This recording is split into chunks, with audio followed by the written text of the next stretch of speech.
Suele decir que no es un político y que por lo tanto no necesita estar permanentemente seduciendo a la gente.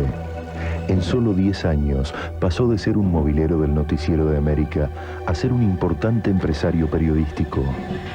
Los que lo aprecian aseguran que todo es fruto de su esfuerzo, de su capacidad de negociar y de saltar ciertas vallas. Los que no lo quieren lo critican duramente. Él afirma que la competencia es muy fuerte y que se tuvo que abrir camino a los codazos. A partir de esta controversia, es posible trazar su biografía. La palabra controversia significa discusión doctrinal. Sí. Y yo, ¿Vos sos controvertido? por supuesto, yo pienso muy distinto a muchos periodistas. La ¿Sos un fundación... hombre de derecha, por ejemplo? Soy un hombre liberal. Liberal. A ver, vamos a ponerlo así. No soy de izquierda.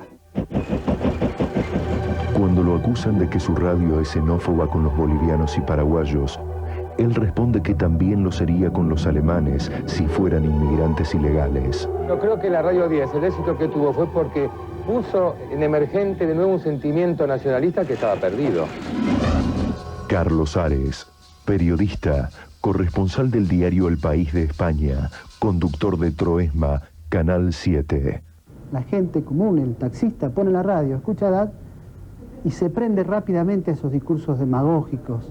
Es fácil decir desde un medio, lavar las culpas propias y decir, no hay trabajo, esto es culpa de los políticos, debería haber trabajo. No hay seguridad, esto es culpa de los políticos, debería haber seguridad. Sin explicar el problema, sin explicar de dónde viene. Julio Ramos, director de Ámbito Financiero.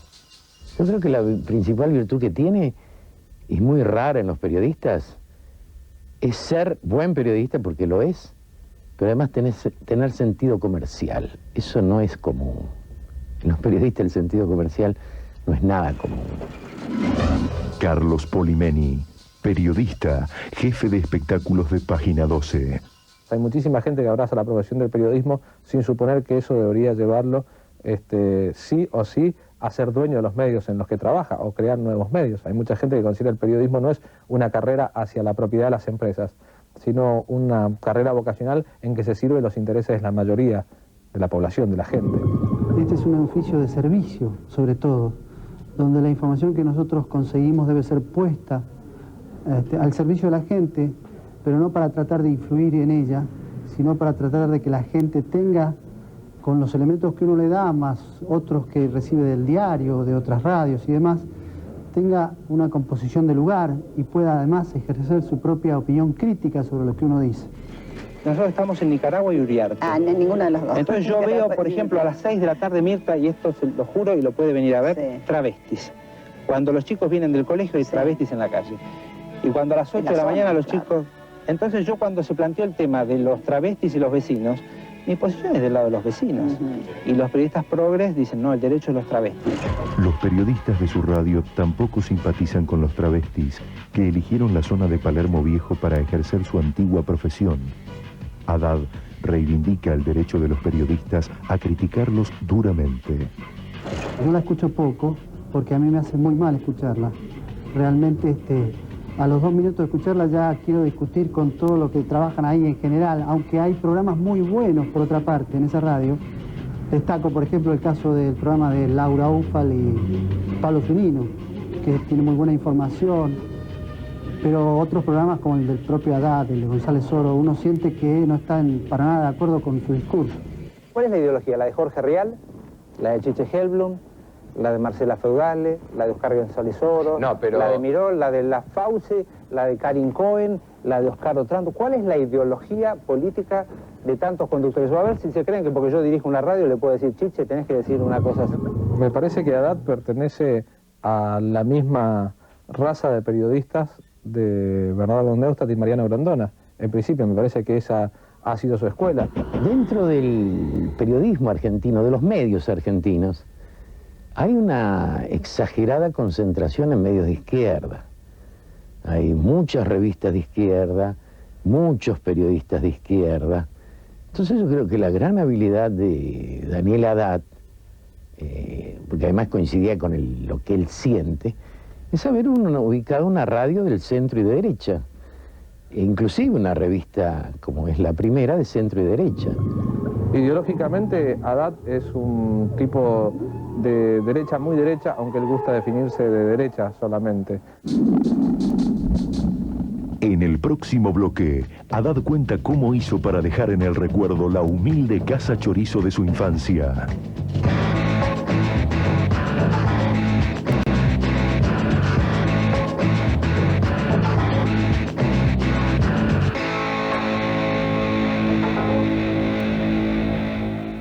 ¿Quién es Daniel Haddad? En unos años se lo contesto. Yo voy cambiando, no soy el mismo de hace No es dos, el mismo. voy cambiando. Nació el 28 de noviembre de 1961. Se crió en el barrio de Flores con sus padres y una hermana, en una típica casa chorizo. Su abuelo había llegado de Siria y casi no hablaba el español. Sergio Babenco, amigo de la infancia de Haddad, ejecutivo de su radio. A Daniel lo conozco ya hace muchos años, o sea, lo conozco a partir de los 12 años, 12, 13 años, primer año de secundario, y ya tengo 39 años yo, así que son unos cuantos.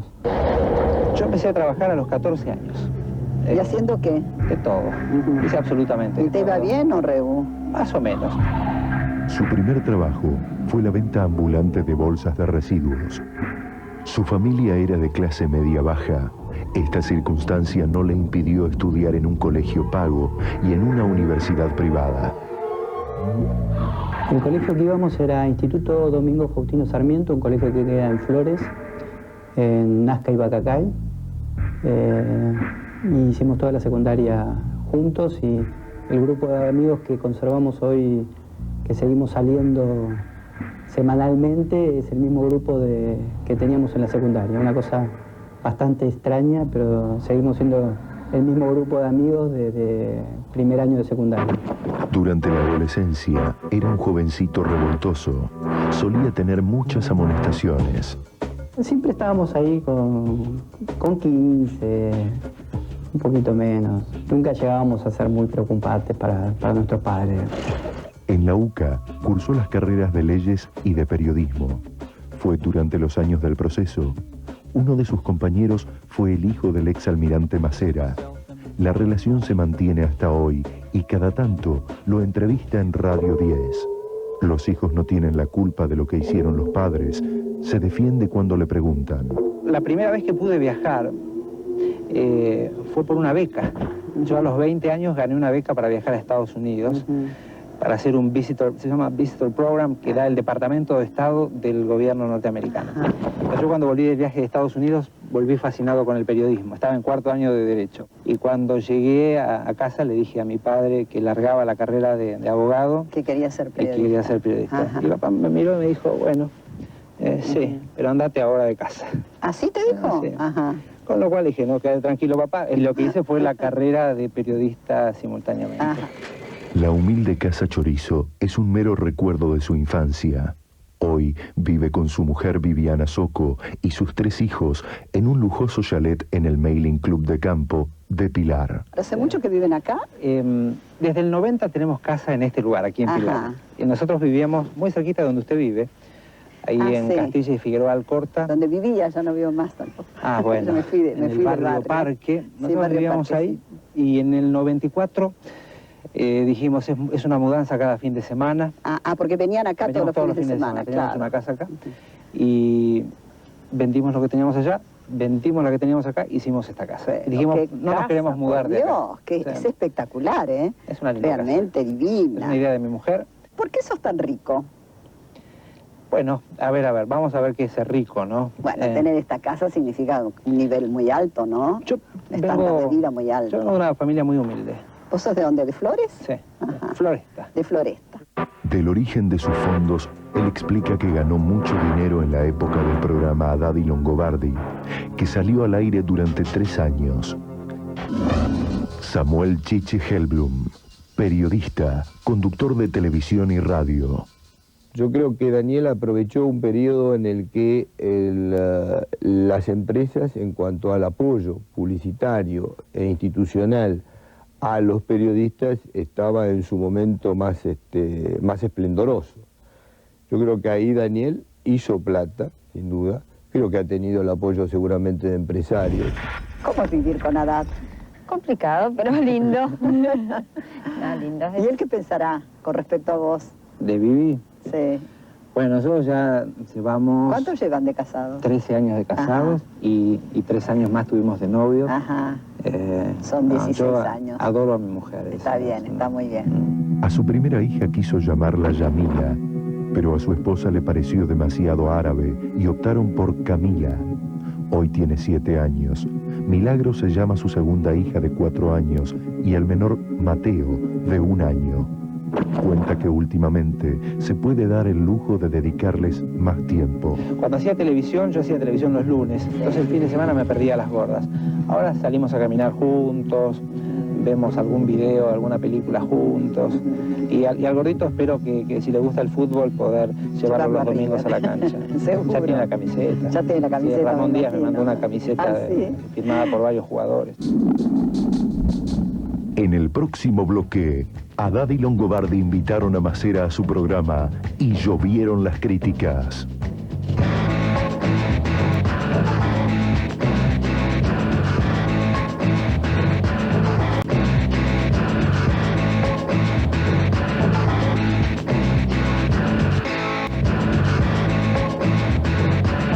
Continuamos viendo biografía no autorizada de Daniel Haddad.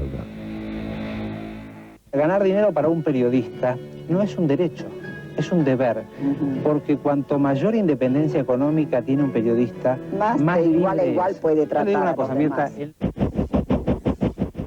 Su debut en periodismo lo hizo en Atlántida, en 1985. Entonces ya usaba ropa de marca y estacionaba su coche junto al de Aníbal Vigil. Jamás se supo cómo había logrado ese privilegio, vedado incluso a los viejos periodistas de la editorial. Yo me acuerdo que él empezó y escribía en Somos, que tuvo un viaje a Centroamérica, una nota bastante interesante, a un campo guerrillero. Era un periodista que empezaba y era nota de tapa. Gané un concurso, Atlántida becaba periodistas para hacer Qué prácticas. buena revista era Somos, Me encantaba y la excelente extraño era. tanto. Sí, una lástima, hace años ya que no sale. Sí. De Atlántida era excelente. Sí. Bueno, dentro de poquitos meses tal vez vea en la calle una revista muy parecida. Así que se va a llamar ¿cómo? ¿Tuya? Sí. En 1988 vislumbró que su futuro estaba en la televisión y sin complejos volvió a comenzar. Se convirtió en movilero del noticiero de América. Carlos María Ramírez, 1880, este es el barrio de Pompeya y en este domicilio que ustedes pueden observar vivía una pareja de los subversivos que intentaron copar el regimiento de la Tablada. La investigación que lleva adelante la justicia seguramente será ardua, ya que aproximadamente 300 personas afuera del regimiento le habrían dado apoyo a los 50 guerrilleros que intentaron tomarlo. En 1989 fue convocado por Cherasny, un periodista cercano a los Carapintadas, para conducir por Canal 2 La Trama y el Revés. El coronel Señaltín, cuando en los episodios de Villa Martelli, lo pasa en la situación de actividad pasiva. Por lo tanto, se le interrumpe la disponibilidad. Entonces, cuando le están haciendo un sumario por un supuesto motín. Con el indulto, vuelve a estar en disponibilidad, o sea que le quedan 10 meses más de indisponibilidad. Pero como los diarios dicen que el 2 de diciembre pasaba a retiro. Se equivoca. El tema fundamental es que la dirigencia está haciendo demasiado hincapié en el tema de la democracia representativa. Y nosotros hacemos hincapié en el tema de que esta democracia representativa debe ser completada con una democracia participativa. En el corto tiempo que Haddad estuvo en el programa, circularon políticos de las más variadas tendencias. Lo que me parece absolutamente de una mediocridad total son aquellos que anunciaron el fin de la militancia, el fin de los ideales y el pragmatismo. Porque el pragmatismo, ¿sabes a qué lleva? Lleva a que la política se convierta en un negocio. Y cuando la gente sospecha que los políticos son corruptos, lo que está justamente poniendo en discusión es esta idea del pragmatismo. Si yo no tengo ideales, si la política no es una vocación, si la política no significa luchar por los que menos tienen, la política es negocio. Y esto es lo que pasa lamentablemente en la Argentina de hoy. Poco después de 2 meses, Haddad abandonó el programa. Se desconocen las causas. En 1990, junto a Marcelo Longobardi, puso en Canal 2 Esta Semana. Hola, muy buenas noches, las 10 en punto. Ya está en el estudio el doctor Raúl Ricardo Alfonsín.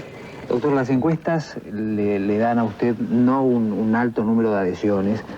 Su imagen positiva no es muy alta y la negativa... No es tan baja tampoco, estoy bastante contento, ¿eh? Después de haber sido presidente en este país. Le cuento que lo que leí realmente impresiona. Se lo voy a leer por si usted no pudo comprar la revista. Dice, a esta altura ya no me importan las infidelidades de Carlos. Esto lo dice la señora Zulema Yoma de Menem. Yo no quiero cargo público alguno, pero sí quiero participar, ocupar mi espacio. No estoy de adorno. Ambos periodistas eran criticados por gran parte del periodismo y la sección El Señor Rumor era bastante comentada en la época. Estarían en este currito una agencia de Rosario en vinculación con otra de Buenos Aires, actualmente en juicio por falta de pago desde años con ferrocarriles. Desde años. Y además estaría comprometido a algunos altos funcionarios de ferrocarriles y de la Secretaría de Transportes. Por ejemplo, creo que es una buena oportunidad para Roberto Cometa Dromi para que investigue. No, lo de Cometa no, sáquelo porque es delito eso. Es delito. Bueno, ¿usted es amigo de Fácil Lavalle o qué? Yo soy amigo de todos, querido. No diga Roberto, diga Roberto, ministro Roberto Dromi. Pues ese es amigo mío. Está. Bueno, continúe, Usted por puede favor. decirle, Cometita. No. En 1991 hizo Sin Longobardi en América en voz alta y el año siguiente mudó el ciclo a ATC. Le voy a ser honesto, desde hace una semana, cuando usted finalmente confirmó que venía al programa, me dediqué a leer artículos en los que se lo menciona a usted, reportajes que usted dio, inclusive a ver algunos videos que tengo en casa. Yo guardo reportajes. Y la impresión que tengo es que usted prometió demasiado. Dijo, la reina se viene con todo. Ese era el lema. Sí, sí. La reina se viene con todo y la reina se vino abajo con todo. No creo, ¿Le Daniel. parece? No. ¿Sabe por qué? Porque aquí hay muchas cosas que no he podido cumplir y otras que sí se han hecho. En 1993 nació Haddad y Longobardi, el programa de televisión con mayor repercusión de los que hizo. Las siguientes empresas acompañan a Daniel Haddad y Marcelo Longobardi. Le voy a decir una cosa, señor, que dé la cara a la televisión, que mire a la televisión como yo lo estoy mirando, que 2 veces mandó a toda la gente afuera del despacho de él y se bajó los pantalones y me dijo que le chupara la pija. Uy, bueno, listo. Señora, está bien, muchísimas gracias. Una mujer de 55 años incurriendo en esta bajeza, tratando de desprestigiar de esta forma infame e incalificable a funcionarios acá me parece públicos. que lo que cuenta es lo siguiente. Esta señora que acabamos de escuchar, ¿trabaja en el Consejo Liberante? Yo escuché, creo que fue el día jueves por la mañana o el viernes por la mañana en la Rock and Pop, una columna de Jorge Lanata en la que, en otras cosas, Jorge, dijiste como que te sentías avergonzado de cosas que habías visto en la televisión. ¿Por qué a todos nos conmovió esto? Porque esto nos muestra nuestra propia muerte, o sea, la muerte, nos muestra que la muerte existe. Entonces, lo que yo decía es, la muerte no es un problema político, los problemas realmente importantes no son políticos, la muerte es un problema humano frente al cual no hay respuesta, ¿no? Yo creo que su mejor momento fue cuando estaba con Longobardi, cuando surge. Eran prácticamente los herederos de Neuste y Grondona, en pareja. Ni Longobardi ni Haddad, yo creo que por lo menos en televisión, individualmente, llegaron a ser lo que sumados daban, que era mucho más que individuales. Toda inscripción o anuncio en la vía pública o en los lugares públicos o en los medios de transporte públicos debe estar formulada en lengua castellana. Si debe, en realidad esto apunta contra esta especie de fervorosa tilinguería que se ha apoderado, ¿Por qué no deja usted que la gente sea tilinga como se le ocurre? ¿No le regula usted la tilinguería a la gente? La gente, la gente podrá tener todo su derecho a continuar siendo tilinga. Había muy pocos periodistas trabajando el segmento institucional, o sea, haciéndose apoyar los programas institucionalmente por las empresas. En las empresas, después los periodistas descubrieron, digamos, ese negocio, y cualquier periodista se dio cuenta que a lo mejor con un programita en cable o un programita en radio y 5 o 6 apoyos institucionales ganaba más plata que con un sueldo. Tuvimos un caso que es real, existe, 2 mellizos de 17 años que se enfrentan a lo que es la restitución a una familia de desaparecidos. Un pasito para allí No recuerdo si lo di. Para referirse al secuestro de bebés durante la dictadura militar, Haddad y Longobardi invitaron a Estela Carlotto al programa, quien desconocía que también asistirían los mellizos Miara, hijos biológicos del matrimonio de desaparecidos Regiardo Tolosa. Les guste o no, siempre voy a ser Miara, porque todo lo que soy como persona se los debo a ellos. La presidenta de Abuelas no quiso prestarse a discutir con los jóvenes que defienden su condición de secuestrados y se retiró. ¿Ustedes se sienten rehenes políticos o parte de un botín político? Bueno, yo creo que yo soy realmente un, como dijiste recién, un botín político, y pienso que además de eso, atrás de esto hay mucho dinero, y lo que a mí me gustaría preguntarle, por ejemplo, la presidenta de Abuelas de Plaza de Mayo. Es una lástima que se haya retirado la señora Carlotto. Sinceramente a mí me hubiese encantado dialogar con ella. ¿Ustedes entienden esto de que hay que cortar abruptamente o rotundamente con el pasado? Durante los 3 años que estuvo en el aire Haddad y Longobardi, al mejor estilo de sus antiguos maestros Neustadt y Grondona, algunas semanas marcaban la agenda política. Bueno, ¿qué está ocurriendo en Tierra del Fuego? Está desarrollándose un conflicto gremial que debe ser un conflicto gremial, que no debe salir de ese cauce. Antonio Herman González es un hombre que estuvo hasta hace muy poco tiempo en este gobierno, ocupó varios ministerios, fue el antecesor inmediato de Domingo Fequete Cavallo. Usted sabe que la política argentina está parada, o el gobierno argentino, o todo el mundo está medio parado desde el 25 de mayo, día en que se inauguró la Convención Constituyente. Los que pensábamos que el día 22 de agosto terminaba todo esto, al menos por unos días, y de vuelta se empezaba a trabajar, ustedes saben, no hay ministros, no hay secretarios de Estado, no hay legisladores, están todos en Santa Fe, y ahora van a estar todos viendo el Mundial.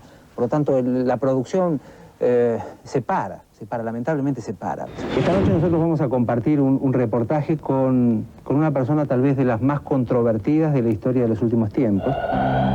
En 1995, Macera fue invitado a Haddad y Longobardi. Aquel programa levantó mucha polvareda y recibió duras críticas por entrevistar al exalmirante condenado por crímenes de lesa humanidad. El reportaje fue grabado hace algunas horas y yo explicaría por qué fue grabado. Nuestra intención era hacerlo en vivo hasta que tuvimos la información de que iba a haber una marcha, como efectivamente la hay, en la que se iba a impedir el ingreso al estudio, se iba a tratar, o no sé cuál era el objetivo, pero con la cantidad de conflictos que hay hoy en la sociedad, nuestro objetivo no es crear ningún conflicto más. Ni explotar el escándalo, ni hacer de esto un show, de un combate callejero, cuando esa no es la idea. Con el juicio de las juntas, en 1984, fue acusado de los siguientes delitos. Escuchen bien. 83 homicidios, 623 privaciones ilegales de la libertad, 267 tormentos, 102 robos, 201 falsedades ideológicas, 4 usurpaciones, 23 reducciones a la servidumbre, 1 extorsión, 2 secuestros extorsivos, 1 supresión de documentos, 11 robos de menores y 7 tormentos seguidos de muerte. Finalmente recibió cadena perpetua por menos delitos que estos, por mucho menos. Recibió cadena perpetua, inhabilitación perpetua y la destitución como almirante de la nación. Y finalmente, después de la condena, el presidente Menem lo indultó. Esta es sintéticamente la historia. Hace no demasiado tiempo, también en una cámara de televisión, o frente a una cámara de televisión, el general Balsa hizo un extenso alegato. Nosotros tenemos algunos segundos, nos gustaría ver si lo podemos compartir. Por favor, señor director. Sin eufemismos, digo claramente, delinque quien vulnera la Constitución Nacional, delinque quien imparte órdenes inmorales, delinque quien cumple órdenes inmorales, delinque quien para cumplir un fin que cree justo emplea medios injustos e inmorales. ¿Qué comparte y quién no comparte de lo que dijo Balsa? Comparto lo que ha dicho en este momento Balsa, todo, absolutamente todo. Creo que hay un matiz que no es que yo no comparta, porque pareciera aceptarse que se han dado órdenes inmorales y se han cumplido órdenes inmorales. Eso es en lo que yo no estoy de acuerdo. ¿Y eso usted dice que no existió? No existió. A Emilio Macera, asesino convicto, en nombre de la ética, no se le deben brindar espacios para sus infames mentiras. El silencio es lo único que merece. Familiares de desaparecidos y detenidos por razones políticas. La historia argentina más reciente nos demuestra que los tipos que han tenido más autoridad y más armas han sido más asesinos, más cómplices, más torturadores y más ladrones, que esto a veces se olvida de la época de la dictadura. Yo creo que en aquel momento era una nota periodística, era un personaje y fue una nota muy buena, no se lo trató, se hicieron preguntas duras y tuvo buena repercusión. En aquel momento tuvo, me acuerdo, era un programa de buen rating. Yo no entrevistaría a Macera en televisión, creo que Macera tiene que estar en la cárcel, no en la televisión, pero podría aceptar la lógica de un medio o de una situación que me lleva a entrevistar a Macera. El único sentido, creo yo, de una entrevista a Macera es que esa entrevista sea más o menos crítica. Si no, ¿cuál es el sentido de entrevistar a un hombre condenado por crímenes de lesa humanidad, por un genocidio en este mismo país hace no tantos años, para que expíe sus culpas en público? En el próximo bloque, Cavallo denuncia a Haddad en el Congreso y Haddad le inicia una querella.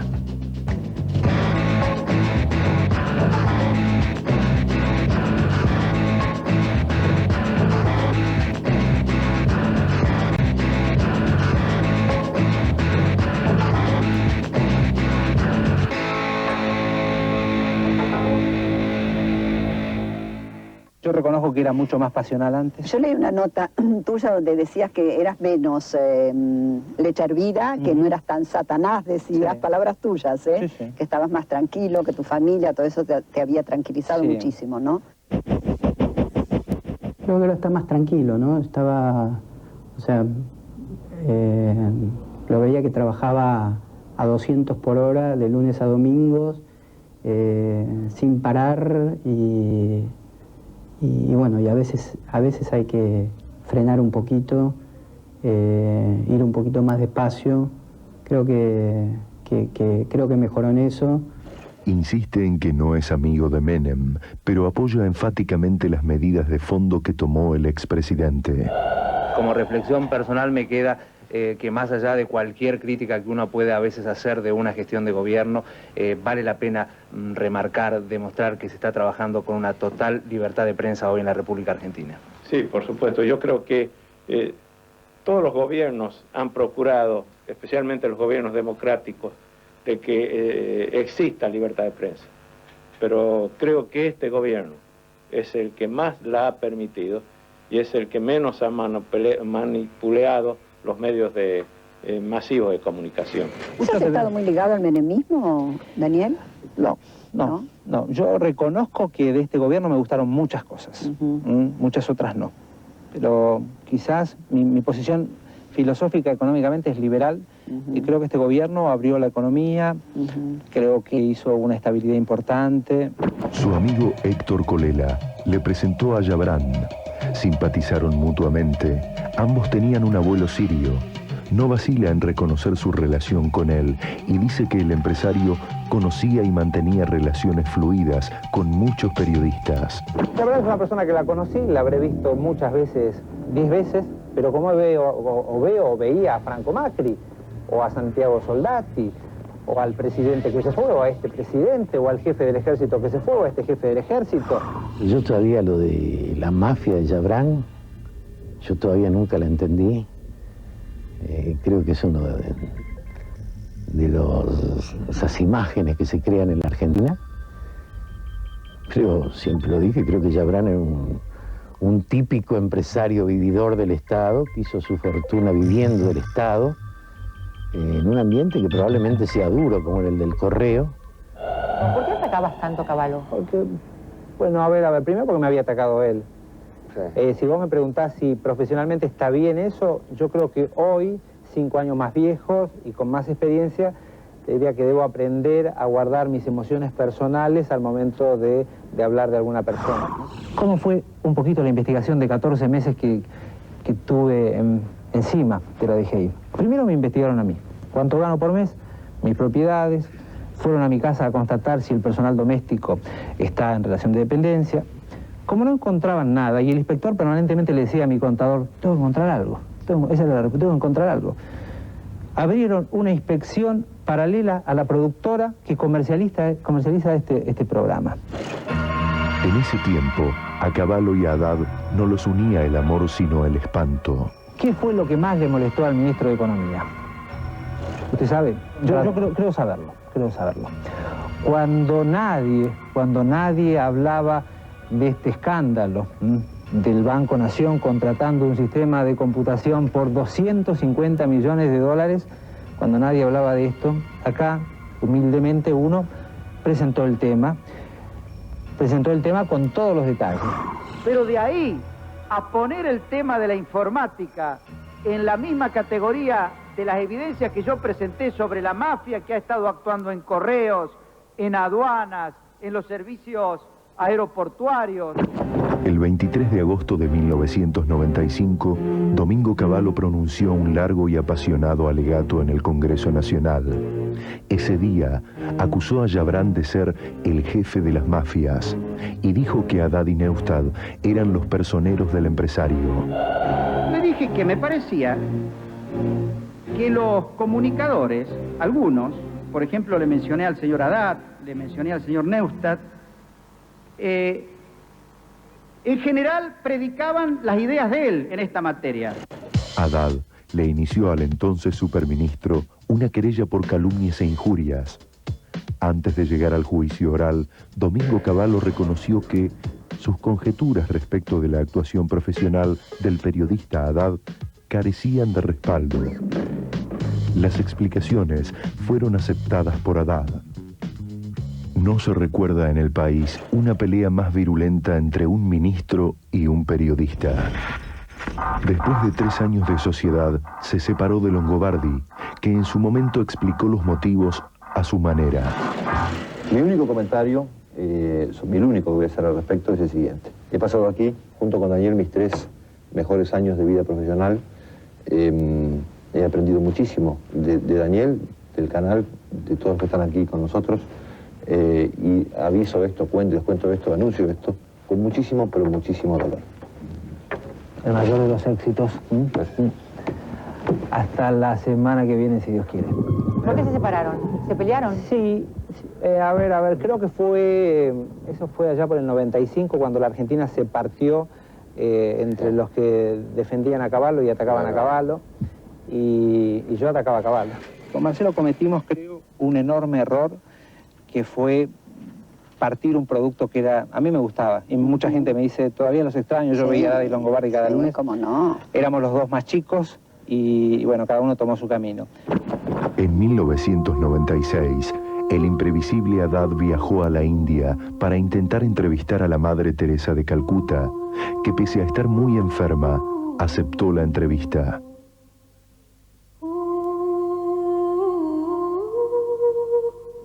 God bless you all. It's so hard to live in the middle of extreme poverty. No, because everybody comes and everybody is sharing with us. The other day I got a letter from a child from America, and he wrote, Mother Teresa, I love you so much. I'm sending you my pocket money. And inside the letter there were $2. Vino muy impactado del viaje de la Madre Teresa de Calcuta. Creo que vino muy admirado por el viaje que había hecho y por haberla conocido. Calcuta es miseria. En Calcuta viven 12 millones de personas y 1 millón nace en la calle, hace popó en la calle, se lava los dientes en la calle y se muere en la calle. Yo soy periodista y mi obligación es hablar. Si pudiese entrevistar a Dios, lo entrevistaría. Y si pudiese entrevistarlo al diablo, también. En el último bloque, Haddad cuenta cómo hizo para venderle parte de su radio a los norteamericanos en varios millones de dólares.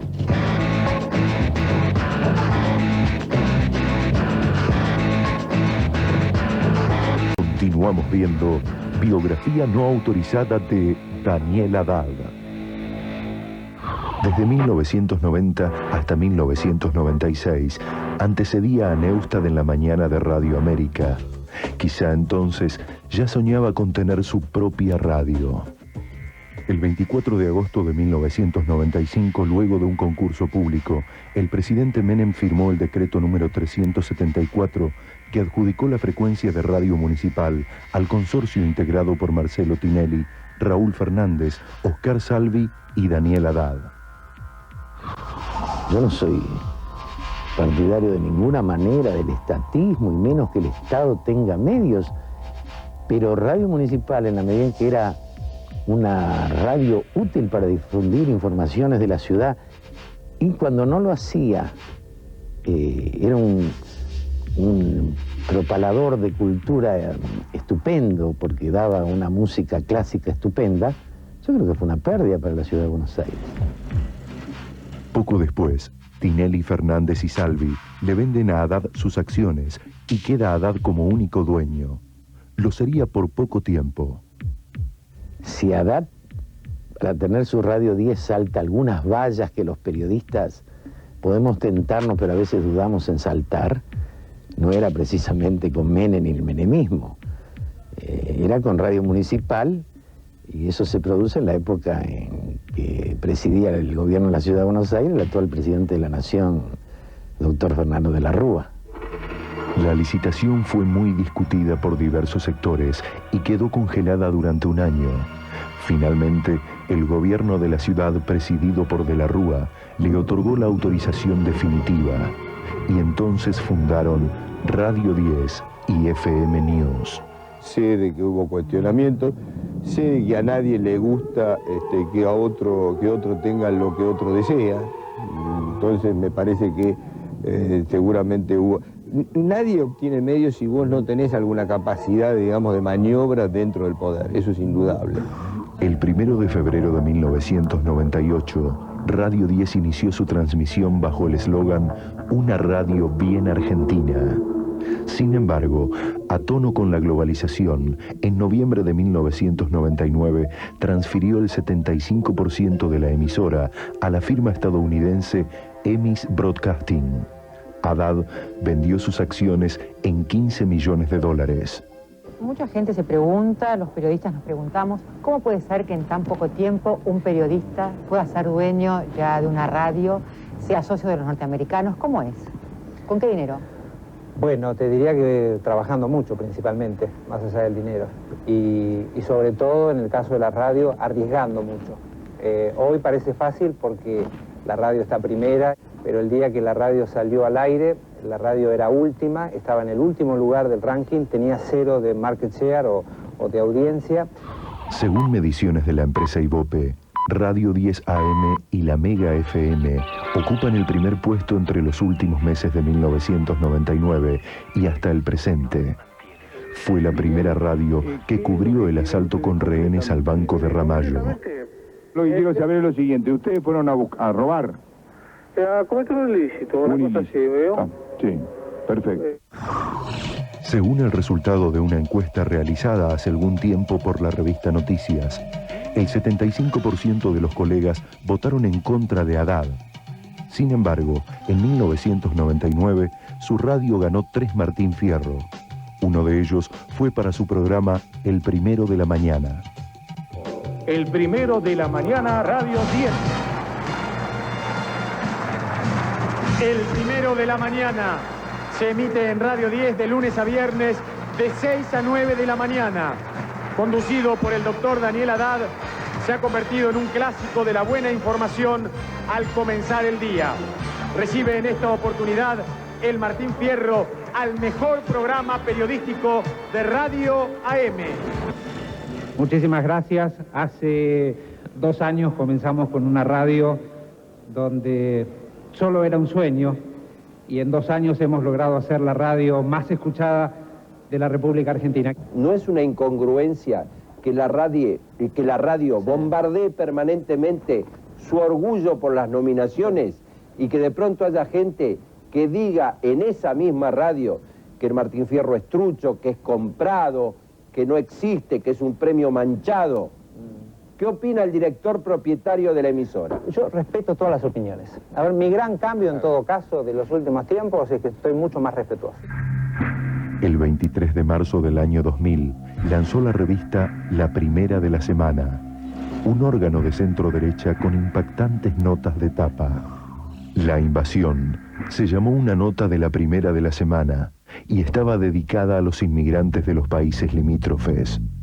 Decía que no pagaban impuesto y que le quitaban el trabajo a los argentinos.